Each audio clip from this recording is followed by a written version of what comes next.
Thanks so much for putting this together, Michael. This has just been an absolutely incredible conference. It's great to see so many people here. I'm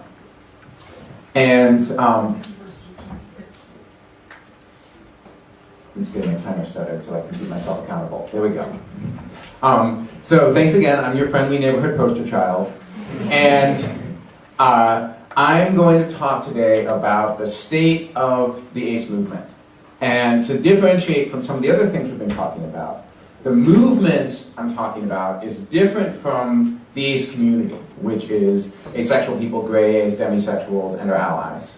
And it's different from any particular organization like AVEN. The movement is a movement to do two things that are very complementary.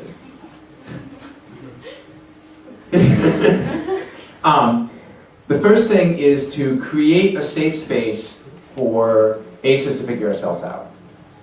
We live in a culture that is highly sexualized and that uses a set of language for talking about especially things like identity and relationships and intimacy that are intuitive to us. And so all of us have had the experience of needing a community to understand ourselves and finding one that was really helpful. That's the first thing, is creating that safe space. And the second thing is creating open, honest public dialogue about asexuality, which is very related to what the sex positive movement does, which is creating open, honest dialogue about sexuality. And I want to talk about how we're at a really unique, exciting moment in history right now to do both of those things much more powerfully than we have so far. And we're already doing them pretty amazingly if you look at how far we've come in the past 10 years. And I want to tell you 3 stories from the past year that illustrate exactly how far we've come.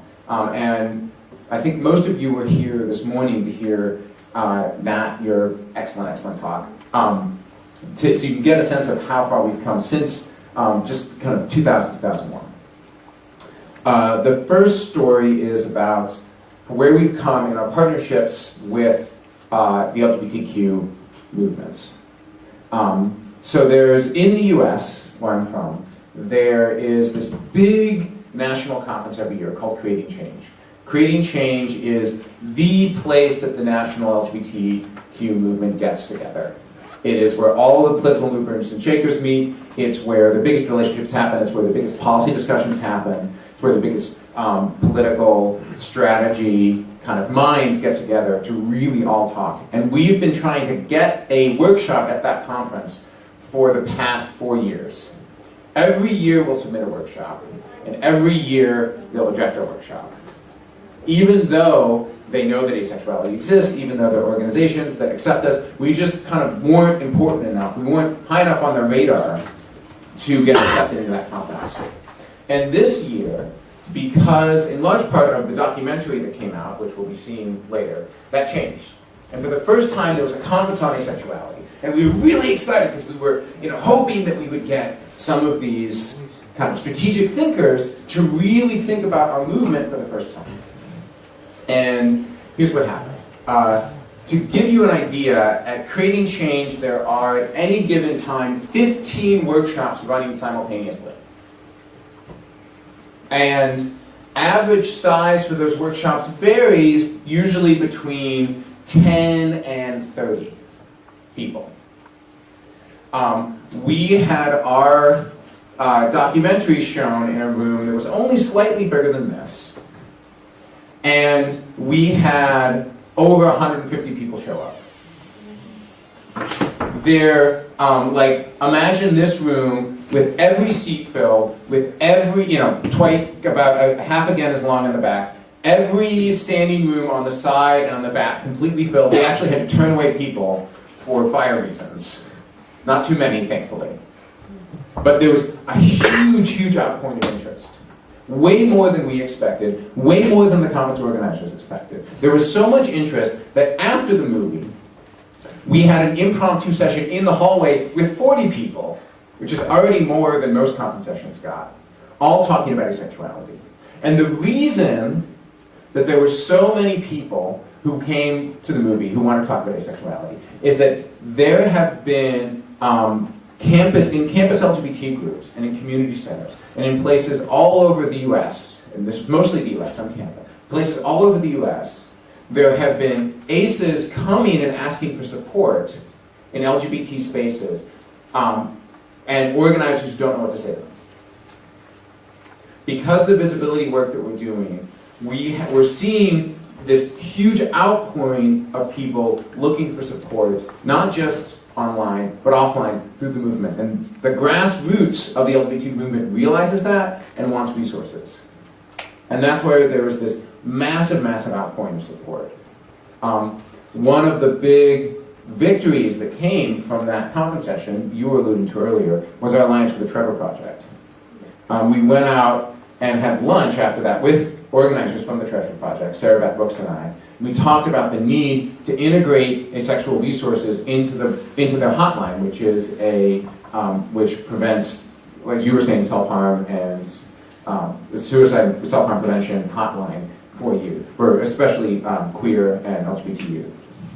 And the response there was really amazing. They had said that they had had people who were calling in who were looking for these resources. They hadn't known what to say to them. And thanks to the work that we were doing now, they had a clear message to give. And the really remarkable thing about the Trevor Project is that they actually got a lot of backlash. There's still parts of the LGBT movement that are uncomfortable with us. There are parts of the LGBT movement that are so focused on the idea that sex is a thing that needs to get celebrated that they are threatened by the idea of asexuality. They don't fully understand it. And the Trevor Project got all of this email from people asking them to take asexuality off of their resources, and they stood by us. They wrote back, they made a public statement on the website saying, asexuality is a vital part of what we're here to support. It's a vital part of our mission, and we are going to be sticking by this community. So that's my first story. My second story is about the press. A lot of you probably know or have heard about the House episode that came out. And I don't know how many of you know the backstory. So there was a writer on the TV show House, and she had been seeing all of the press that was getting generated about asexuality. And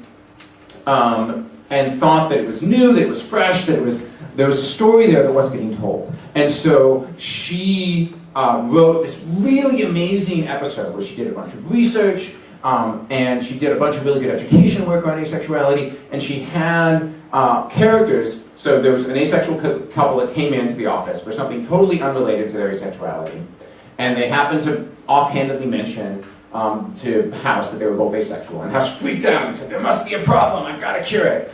And then, this is the original script, and then he went around to all his friends, and all his friends were like, dude, it's just asexuality. Look it up on the internet. It's not a big deal. They're totally fine. There's no medical condition to cure. And then House freaked out and tried to cure it, and House was wrong. And the asexual community, the asexual couple, went on with their very asexual lives, and everyone was happy. That was the original episode. And it was a vehicle to do really good education work. And so she took that episode, and she turned it into her editors, and her editors said, this is great, but there's no dramatic tension. There's no point of conflict in this story. So, why don't you have House cure the asexual couple?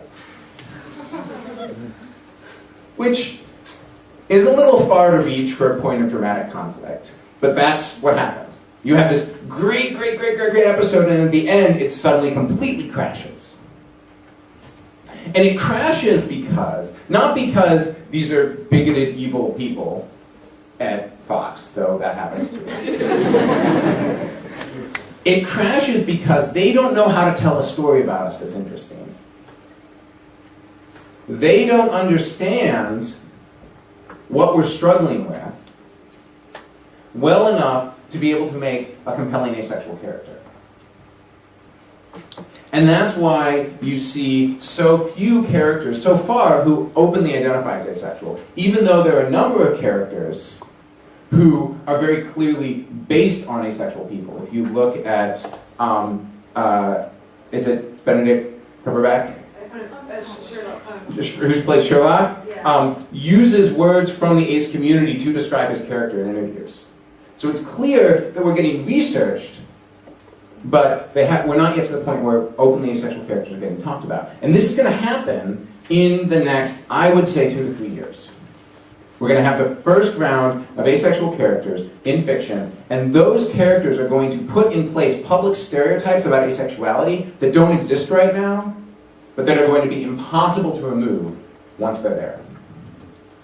So we're at a moment where we have a unique opportunity to define what those stereotypes will look like. And because I'm a poster child, and because I'm concerned about this, I got invited to this conference of like media bigwigs and candidates put on by this guy named Moses Zeimer, who's like the Ted Turner candidate. He's this huge media mogul. He started Bravo, the cable channel. He's got all this money. He invited me to go and give a talk about asexuality, and then hobnob with all of his media friends. And so I got up, and I gave a talk, which is online, which if you Google David J. Idea City, you'll get a kick out of it. I gave a talk about how we live in a culture where the idea of intimacy, the struggle for human connection that all of us share, is really tangled up in sexuality. Sexuality isn't a bad thing, but it's confusing, it's confounding a lot of stuff that's fundamentally not related to it, and that's important to all of our lives. And when I gave that talk, when I talked about the asexual community, when I talked about how the perspective that the asexual community has sheds a new light on sexuality and also on how we form relationships, there was a really powerful response from the audience. And all of these people came up to me afterward, especially young people. And it was clear that talking about asexuality had just kind of clicked something in their brain. There was a perspective on sexuality and on intimacy, and on how those things are related, that they'd been struggling with. The way that those concepts were connected hadn't worked for them as sexual people. But talking about asexuality somehow allowed them to think about it more clearly.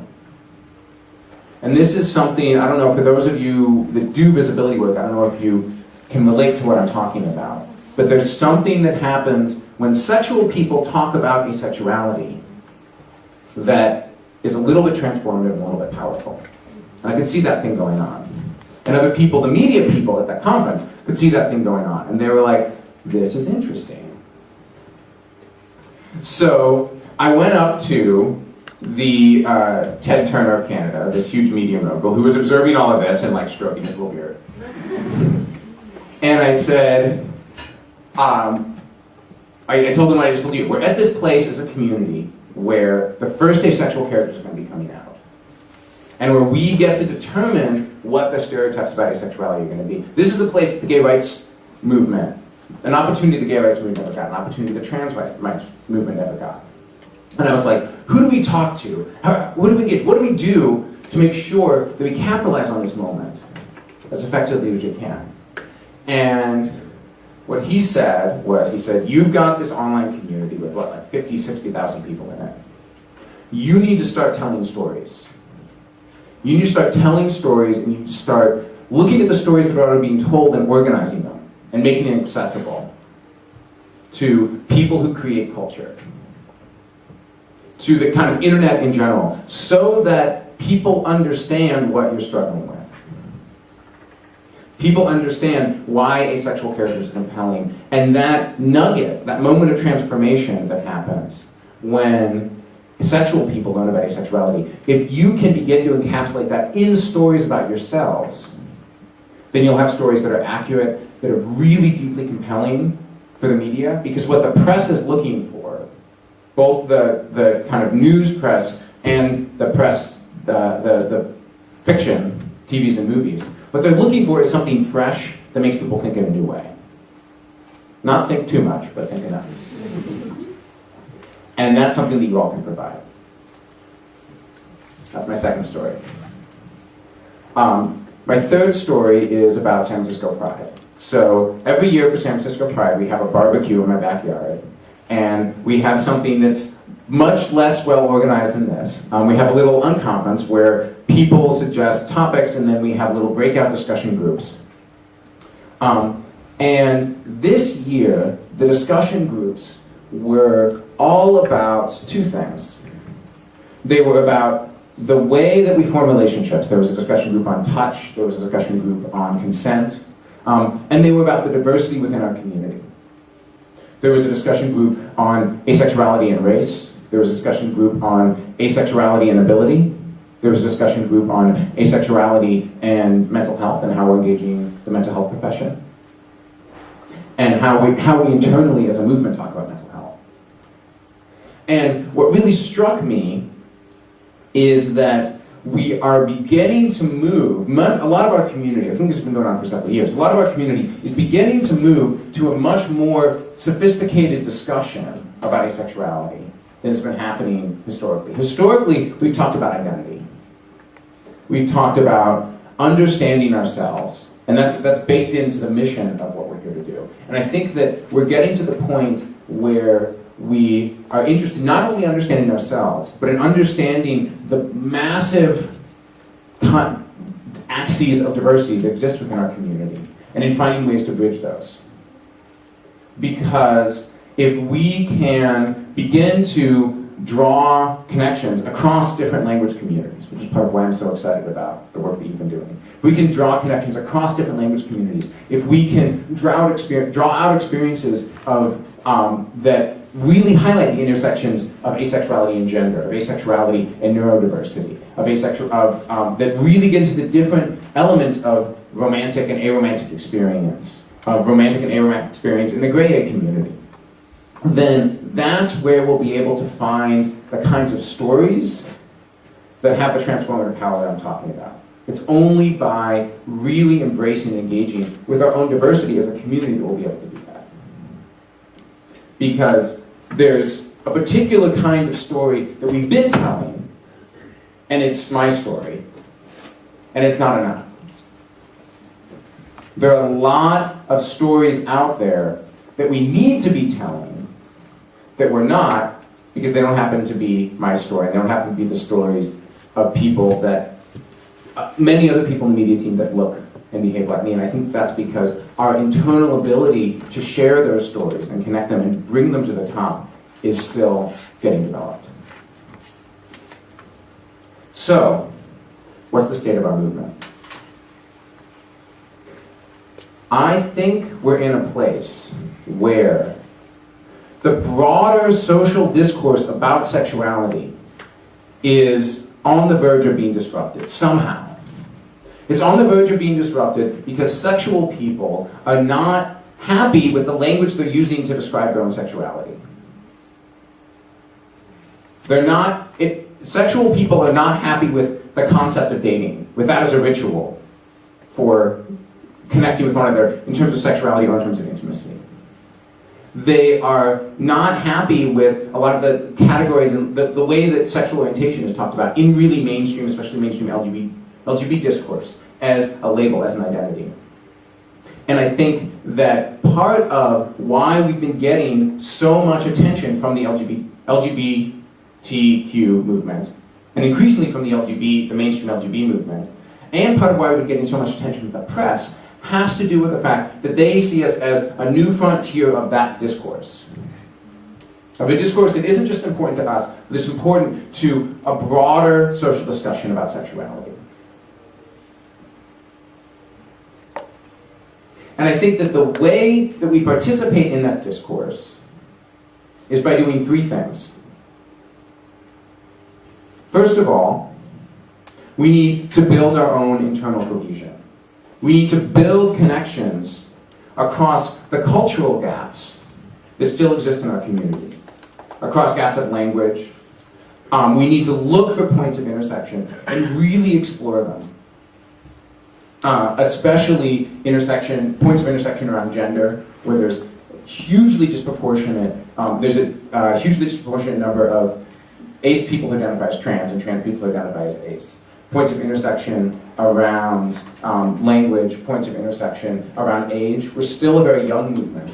And I think that that's in large part because that's the only kind of story, the only kind of support that we've learned how to offer. So really pushing those boundaries is going to be hugely important to being able to tell the range of stories that we need to be able to tell to create a broader social transformation. So, building your own internal cohesion. The second one is building partnerships. We're to the point now where finally the LGBT movement and the mainstream LGBTQ movement, and especially the mainstream LGB movement, are coming to us looking to partner with us. And that means that if we can offer them resources, if we can offer them attention, if we can have people who are reaching out to those institutions, then asexuality and grace experience and demi experience are going to get incorporated into all of the education work that that movement is doing. And that is huge. That is going to hugely, hugely amplify all of the work that we've been doing around visibility so far. So the second thing we need to be doing is really taking advantage of the opportunity for partnerships that we have right now. And the third thing we need to be doing is telling our stories. This is already happening in Dapper Aces and Hot Pieces of Ace and all of our Avon and all the blogs that are happening. It's already happening in really exciting, mounting waves of Ace fan fiction that are out there. I know I was talking with someone today who is a writer who's going to be working on Ace characters. But telling our stories and making it so that people from a wide range of cultural backgrounds and a wide range of personal life experience can see stories of asexual people and graces and demis that they recognize, who resonate with them. That is going to really determine what place our community has in a broader social discourse about sexuality. So, to wrap up, what I am calling on all of you to do is to connect with one another in this room and to look at the ACE community online, which has become huge and with this massive ecosystem, and look for the gaps in that ecosystem and form connections to close them. That's going to be powerful, that's going to be transformative, and it's going to have a really big impact on where the movement goes. So find connections, especially ones that close the gaps. Look to build partnerships, even if it's as simple as a partnership with your campus LGBT community, or a partnership, or attending an event that is getting put on in your area, and talking about asexuality where it's not getting talked about, with an organization that should be incorporating us. But building those partnerships is going to lay groundwork that is massively, massively important. And then finally, work on telling stories. If we can generate content in as many different avenues as we can, if we can tell personal stories, then that's something that I believe will not only make our lives easier, not only make asexuality something that is talked about and respected in broader social discourse, but I think it will have, because of that click, because of that thing that happens in people's heads, sexual people's heads, when they hear about and really understand ACE experience, I think it will transform, it will have the potential to push a transformation of how sexuality is talked about in our culture. It will help to disentangle things like intimacy and adulthood and humanity that right now are caught up in a culture of sexuality. And that will have a really positive impact, I think, on sexual people's lives, on the way that we talk about sexuality politically, and especially on our community. So, with that, I gave myself an extra 5 minutes by talking quickly. And what I'm going to do with my 5 minutes is ask you each to think about those three things. Connecting within the community, forming partnerships with allies, and telling our stories. And I want you to think about which of those three things is most personally compelling for you to do. You're not committing to doing anything, but just think about which one of those resonates the most with you and the kind of work that you like to do. And then I want you to turn to the person next to you. And if we have groups of 3, that's fine. Form groups of 2 or 3, however it's convenient, and spend 4 minutes and 34 seconds talking about it. And then we'll do a Q&A. Okay. And then we're going to come back together. Oh, that's great. You all look great. So we're going to come back together, and I want to answer any questions that people have, or if something came up in your discussions that you're super excited about, that you want to share, and you feel like doing it in about 30 seconds or less, then you're welcome to do that too.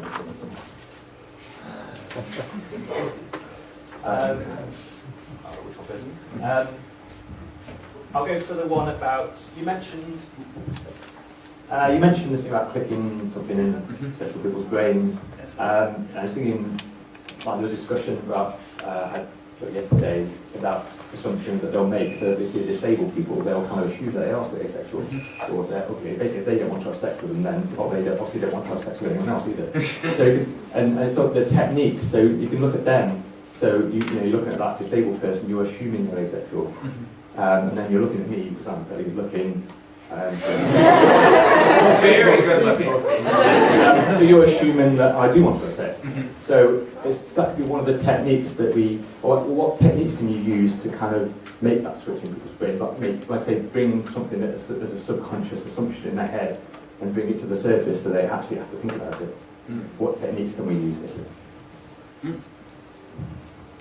To make that switch. So the techniques that I use the most, which are not always effective, and they also have elements of them that are problematic. But the one that I use the most assumes that what's going on in people's heads is that they are equating sexuality and connection, period. So if they look at someone and they say, this person seems capable of proactively connecting with others, then they see that as sexuality. If they look at someone and they say, this person does not seem capable of proactively connecting with others, then they see that as a lack of sexuality. So people will assume that there's a lack of sexuality in children, in people who are, in elderly people, in people that they see as less proactive. And if I can tell them a story that disconnects, that disentangles the notion of connection and intimacy from the notion of sexuality, that will create that click. Where they'll be able to suddenly, like before they talked about intimacy or connection, like sexuality kind of got dragged along. Have you got like a one tip, like say? Yeah, so the thing I'll do is I'll tell a story about aces being able to form intimate relationships. And if I tell a story about myself and other people in the ace community who look like we're capable of forming sex relationships, forming really close relationships that don't involve sexuality, and valuing intimacy that doesn't involve sexuality, and valuing it as much as sexual people value sexual intimacy, and I talk about the language that they use to do that, then they'll suddenly have this image in their mind of intimacy that exists without sexuality. And something about that makes it much easier to accept us, and I think also becomes useful in their own thought process. Because a lot of times they can't think about intimacy without sexuality before engaging in that discussion. Yeah, Great.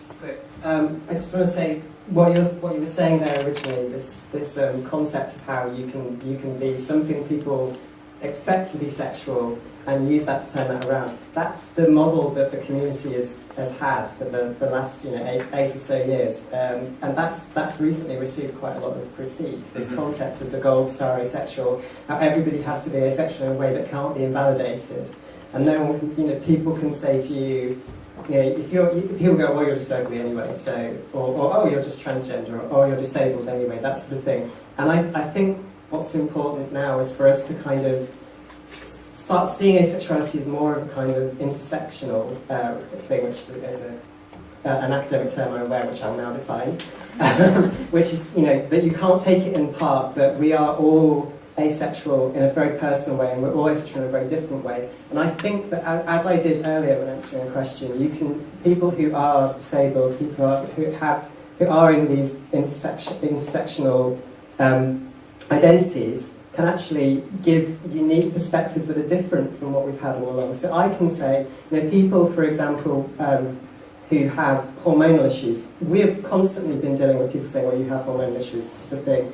We have people in our community who have had hormonal issues and then have had those issues treated and have been given high levels of hormones. We can talk about the differences, the same with trans people as I did earlier. We can turn around these sorts of things that we previously kind of tried to keep in the closet, put behind the curtain and just show DJ. What about how to make it about them and what their assumptions are rather than it be about you? Yeah, nobody needs to think, well, I can't talk about sexuality because people will think, oh, you're just disabled or you're just that and the other. Everybody has their own, if we're all sharing our perspectives, we're showing a diversity of experience, and we all have unique perspectives on this sort of thing. We are a big, diverse community. We're actually a really wide umbrella term that covers all sorts of different things. And I think it's really important for us to kind of recognise how we are unique, what our unique experience is, and find how we can talk about sexuality in ways that are the opposite of the gold star asexual, but are just as difficult to invalidate, because you are giving these unique perspectives. I've given mine, and I'm sure that many people in this room will have similar. Thank you very much. Yeah, I agree. And that's an excellent example of why having internal diversity within our community and talking about that range of stories is so important. Yeah. Before I get on my question, I just want to there's this I think it was about a year or two ago now, there's this post that was linked to on somewhere. It was originally posted on a disability blog, and it was this woman, and she was talking about the intersectional aspects of being asexual and disabled, and how she got a lot of flack from some people in the asexual community saying, oh yeah, you're just perpetuating the stereotype and this, that and the other. But she also got a lot of flack from the disabled community saying, oh yes, you're just, perpetuating the stereotypes. So she's stuck in this middle of these two things, and it was a rather hard time for her. My actual question, however, is I remember reading an interview with Stephen Moffat some time back, because a lot of people read Sherlock Holmes in his incarnation, not all of them, but the BBC version, as asexual of one romantic orientation or the other. And some people have used the term asexual to describe him, sometimes they don't, but Stephen Moffat once said, oh, well, that's not an interesting story enough, so therefore. He got a fair bit of flack of it. I know there's options to tell our own stories, but how do we do that? Is it fictional stories? Is it real life stories? Do we sort of create an anthology somehow and publish it or what? Any ideas? So I think that they can be fictional stories. I think they can be true stories. I think they need to be personal stories. I think that the thing that's going on there, but it's not an interesting storyline, is that the experiences that an ace person is struggling with, the kind of point of tension in our personal stories isn't something that the people who are writing mainstream fiction understand well enough to write into their characters right now. I think that they're dancing around it a little bit. I think that they're beginning to get there, but it's going to take us articulating those stories and making them accessible. So that involves a lot of people creating stories, fiction and nonfiction. It involves people looking at all those stories and curating and finding the ones that are kind of stand out or that are most powerful and putting them in some polished format so that someone who is looking for interesting stories about asexual people has a place to go and read a bunch of them. And I think that, yeah. Yeah, I was just going to say, there's this New Zealand soap opera called Shortland Street, which even though most people over here will have never heard of, a lot of friendly asexuals around the world have, because one of their characters, something Gerald Tippett, I think it is in fact asexual, and it's apparently treated with as much respect as a soap opera is capable of treating anything. And there's a US show called Big that was cancelled after a season. There was an asexual in there. Those are the only two confirmed asexual characters in media in the world that I know of. Yeah. I think there's been some in the books, but Yeah. I want to get more questions. Huge. Yeah. Hello. Okay, about the third option, about writing our own stories, why don't we do a chicken soup type thing? Have a call-in for all these stories, have them edited by our own team of writers, and then publish them. We can even self-publish them on Kindle. I think that's a great idea. I'm going to make anyone who likes that idea talk to you.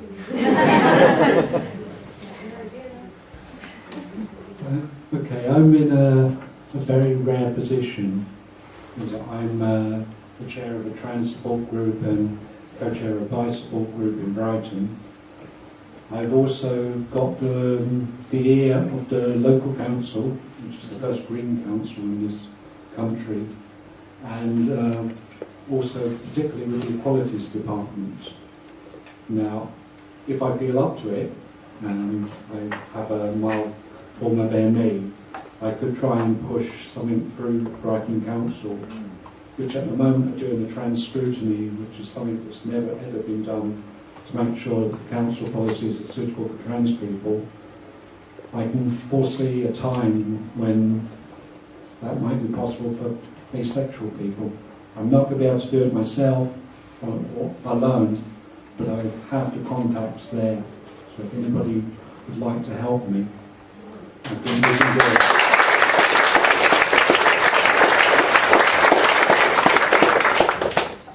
Other questions, comments?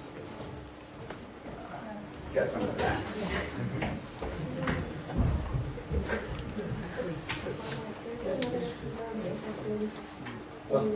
Oh, okay, go ahead. Another something that is in the media is Sheldon from like Bang Theory. Sheldon's. It's not confirmed. Interesting. It's not confirmed. There was an article from the writers stating He's Oh, never he's never used the stopped word it. Oh, he's- asexual, but he's described it perfectly. Yeah, so it's Chinese book. Interesting. As a physics student, he is the crazy physicist that don't want nothing in If we his could life. get the producers and the writers of Big Bang Theory to get him to use the word, because it's clearly Yeah. here. That would be amazing. Yeah, that could be a. So can someone publish the email of the producer? on the subject of the asexual anthology, there was actually an anthology that came out. I'm not sure if it actually went through, but it was called Past the Bases. But you saw the cover then. The cover was of two nearly naked women, both really pale white, and all the sheets were white, and it was horribly whitewashed, and it was obviously some sort of attempt to be like, oh yeah, asexuality is so pure and innocent, like, isn't it beautiful? And they were both looking off into the distance, and they looked completely bored with themselves. It wasn't very good. So I think if we do an anthology, we've got to be really careful about the cover and what sort of message we're putting out.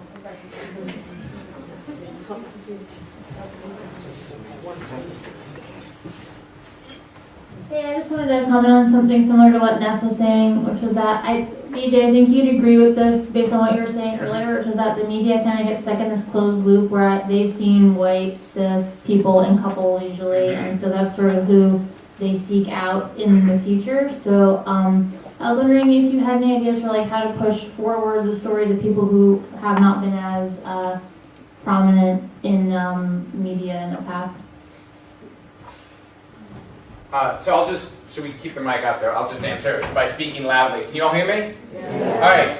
All right. So we've had some success in that, especially around getting articles around grade A people and gender neutral people, where when I talk to reporters, I will kind of mention stories of intersectionality in our community to see if any of them bite. I think if we were to have more people on the media team who had stories that more people on the media team, especially in the UK and the US, who are getting most of our stories right now, most of our attention in Canada, then we would be able to direct reporters so that they would get that story even if it wasn't what they were looking for. I think a lot of it is about having a story that can get articulated in sound bites in a way that reporters can fit into a story about asexuality. But I think that A lot of that's about, when reporters come to us, because the head clicky thing, they are like intrigued about asexuality, but they don't know what the story is. They're waiting for us to hand it to them.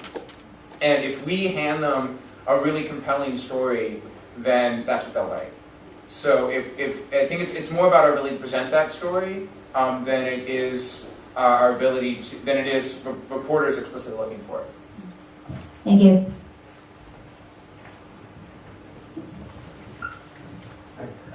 Just wanted to suggest that when I get, probably perhaps not tonight, but tomorrow morning, I should be writing an email to whoever it is at asexuality.org, just setting out what I would like to contribute, or what here's my email address, this is what I can do. I'm just wondering if we all do that, then we would have created the bonds that David was talking about a little bit earlier on.